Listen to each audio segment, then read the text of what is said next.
అధీనంలోని పలు శాఖల్లో పనిచేస్తున్న స్కీమ్ వర్కర్ల సమస్యలపై ఉన్నతాధికారులు స్పందించాలని కోరుతూ ఏఐటీయూసీ ఆధ్వర్యంలో కలెక్టర్ కార్యాలయం ఎదుట నిరసన తెలిపారు. ఈ నిరసన కార్యక్రమం వద్ద కలిసిన మీడియాతో ఆ శాఖల్లో పనిచేస్తున్న ఉద్యోగులు కనీస వేతనం కూడా అందించకుండా ప్రభుత్వం కాలయాపన చేస్తుందని ఆవేదన చెందారు.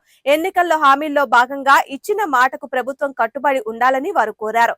ఈ నిరసన కార్యక్రమంలో ఏఐటీయూసీ జిల్లా నాయకులు హనుమంతరావుతో పాటు పలువురు నేతలు కూడా పాల్గొన్నారు.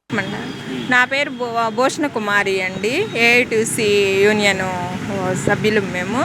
అయితే మేము ఎంతగా మేము ఎంత చేస్తున్నాం సేవ అనేది ప్రభుత్వానికి ముందు గుర్తించాలండి. గుర్తించి మమ్మల్ని మేము ఆ 11,000 మా పిల్లల్ని పిల్లల్ని చదివించుకోవడానికి కుటుంబానికి ఇప్పుడున్న పరిస్థితులను బట్టి అసలు అవి ఎలా మాకు ఉపయోగపడతాయి ఒక్కసారి ప్రభుత్వం వాళ్ళు ఆలోచించాలండి. మెయిన్ వాళ్ళు ఆలోచించి మమ్మల్ని మేము చేస్తున్న పనికి ఫలితంగా ఉందా లేదా, అసలు మేము ఆ ఫలితం మాకు సరిపోతుందా అనేది ఆలోచించి మాకు మా సమస్యను పరిష్కరించాలని ముఖ్యంగా కోరుకుంటున్నామండి.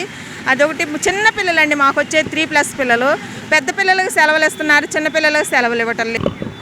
Anganwadi workers and helpers association కార్మికులందరినీ పని అయితే చేయించుకున్నారు, కానీ ఎక్కడ వాళ్ళకు ఉపయోగం లేకపోయేసరికి సుమారు అంగన్వాడీ కార్యకర్తలు అందరూ సుమారు 40 రోజులు పోరాటం చేశారు.